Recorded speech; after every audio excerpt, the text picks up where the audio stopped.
Daniel, the book of the prophet Daniel.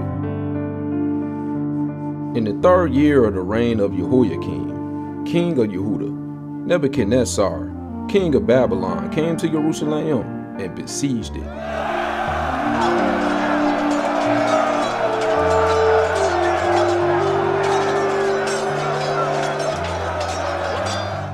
And Yahuwah gave Jehoiakim, king of Yehuda, into his hands, with some of the utensils of the house of Elohim, which he brought to the land of Shinar, to the house of his mighty one.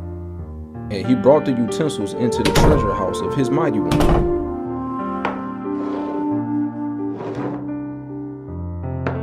And the king said to Ashpenaz, the chief of his eunuchs, to bring some of the children of Yasharal, and some of the king's descendants, and some of the nobles, young men in whom there was no blemish, but good looking, having insights in all wisdom, having knowledge and understanding knowledge, capable to stand in the king's palace, and to teach them the writing and speech of the Kasdites.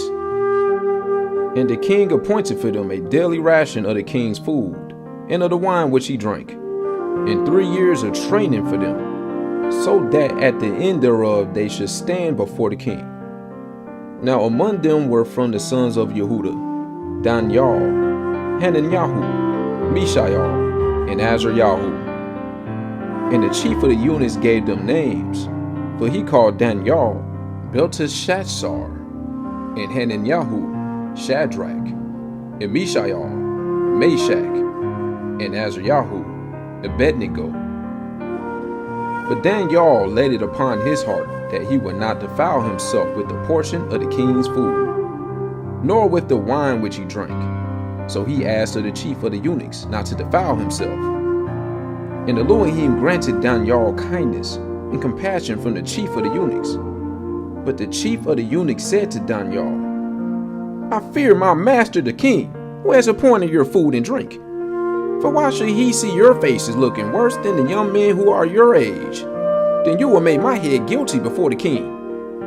And Daniel said to the overseer, whom the chief of the eunuchs had put over Daniel, Hananiah, Mishael, and Azariah, please try your servants for 10 days, and let them give us vegetables to eat and water to drink.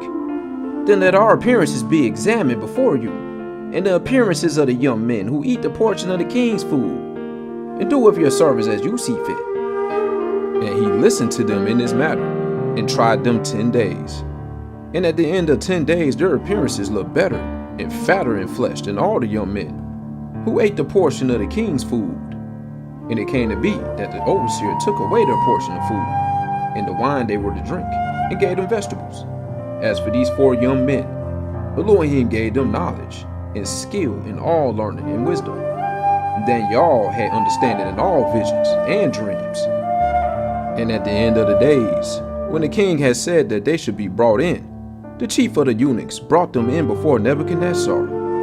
And the king spoke with them, and none among them all were found like Daniel, Hananiah, Mishael, and Azariah. So they stood before the king. And in any word of wisdom and understanding, about which the king examined them, he found them 10 times better than all the magicians, the astrologers, who were in all his reign.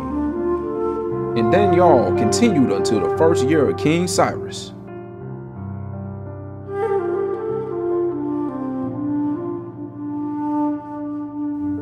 And in the 2nd year of the reign of Nebuchadnezzar, Nebuchadnezzar had dreams, and his ruach was so troubled that his sleep left him.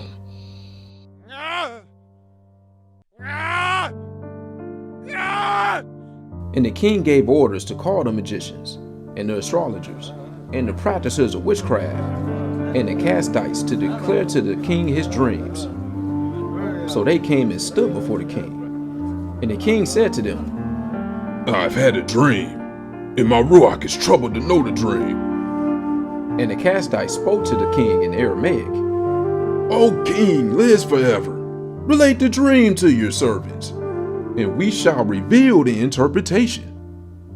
The king answered and said to the Kasdites, My decision is firm. If you do not make known the dream and its interpretation to me, your limbs shall be taken from you, and your house is made dunghills. But if you reveal the dream in its interpretation, you shall receive gifts and rewards in great esteem from me. So, reveal to me the dream and its interpretation. They answered again and said, Let the king relate to his servants the dream, and we shall reveal its interpretation. The king answered and said, I know for certain that you will gain time, because you see that my decision is firm. If you do not make known the dream to me, there is only one decree for you. For you have agreed to speak lying and corrupt words before me, till the time has changed. So, relate the dream to me, that I shall know that you shall reveal its interpretation from me. The Kasdites answered the king and said, There is no one on earth who is able to reveal the matter of the king, because no king, master, or ruler has ever asked a matter like this of any magician, or astrologer, or Kasdite. And the matter that the king is asking is difficult, and there is no other who is able to reveal it to the king except the mighty ones, whose dwelling is not with flesh. Because of this, the king was enraged and very wroth, and gave orders to destroy all the wise ones of Babylon. So the decree went out, and they began killing the wise ones, and they sought Daniel and his companions to kill them. Then with counsel and wisdom, Daniel answered Arioch, the chief of the king's guard, who had gone out to kill the wise ones of Babylon. He answered and said to Arioch, the king's officer, Why is the decree for the king so urgent? So Arioch made the decision known to Daniel, and Daniel went in and asked the king to give him time, and he would show the king the interpretation. Then Daniel went to his house, and made the decision known to Hananiah, Mishael, and Azariah, his companions, to seek compassion from the Eluah of the Shamayim concerning this secret, so that Daniel and his companions should not perish with the rest of the wise ones of Babylon. Then the secret was revealed to Daniel in a night vision. Aha! And Daniel brought the Eluah of the Shamayim. Daniel responded and said, Baruch be the name of Eluah forever and ever, for wisdom and might are his. And he changes the times and the seasons. He removes kings and raises up kings. He gives wisdom to the wise and knowledge to those who possess understanding. He reveals deep and secret matters. He knows what is in the darkness, and light dwells with him. I thank you and praise you, O Eluah of my fathers. You have given me wisdom and might, and have now made known to me what we asked of you, for you have made known to us the king's matter. So Daniel went to Arioch, whom the king had appointed to destroy the wise ones of Babylon. He went and said to him, Do not destroy the wise ones of Babylon. Bring me in before the king, and I shall show the interpretation to the king. Then Arioch brought Daniel in a hurry before the king, and said thus to him, I have found a man among the sons of the exile of Yehuda, who makes known to the king the interpretation. The king answered and said to Daniel, whose name was Belteshazzar, Are you able to make known to me the dream which I have seen, and its interpretation? Daniel answered before the king and said, The secret which the king is asking, the wise ones, the astrologers, the magicians, and the diviners are unable to show it to the king. But there is an Eluah in the Shamayim who reveals secrets. And he has made known to King Nebuchadnezzar what is to be in the latter days. Your dream and the visions of your head upon your bed were these. As for you, O king, on your bed your thoughts came up. What is going to take place after this? And he who reveals secrets has made known to you what shall be. As for me, this secret has not been revealed to me because I have more wisdom than anyone living, but for our sakes who make known the interpretation to the king, and that you should know the thoughts of your heart. You, O king, were looking on and saw a great image. This great image and its brightness excellent was standing before you, and its form was awesome. This image's head was of fine gold, its chest and arms of silver, His abdomen and thighs of bronze, his legs of iron, his feet partly of iron and partly of clay. We were looking on until a stone was cut out with our hands, and it smote the image on his feet of iron and clay, and broke them in pieces. Then the iron, the clay, the bronze, the silver, and the gold were crushed together, and came like chaff from the summer threshing floors. And the wind took them away so that no trace of them was found. And the stone that smote the image became a great mountain and filled all the earth.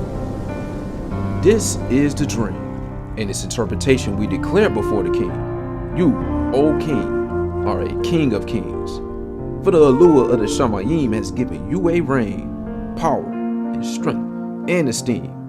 And wherever the children of men dwell, or the beasts of the field, and the birds of the Shamayim, he has given them into your hand, and has made you ruler over them all. You are the head of gold. And after you rises up another reign lower than yours, and another third reign of bronze that rules over all the earth. And the fourth reign is as strong as iron, because iron crushes and shatters all. So, like iron that breaks in pieces, it crushes and breaks all these. Yet, as you saw the feet and toes, partly of potter's clay and partly of iron, the reign is to be divided. But some of the strength of the iron is to be in it, because you saw the iron mixed with muddy clay. And as the toes of the feet were partly of iron and partly of clay, so the reign is partly strong and partly brittle.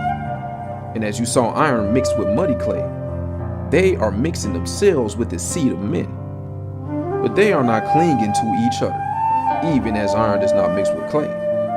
And in the days of these kings, the allure of the Shamayim shall appoint a reign which shall never be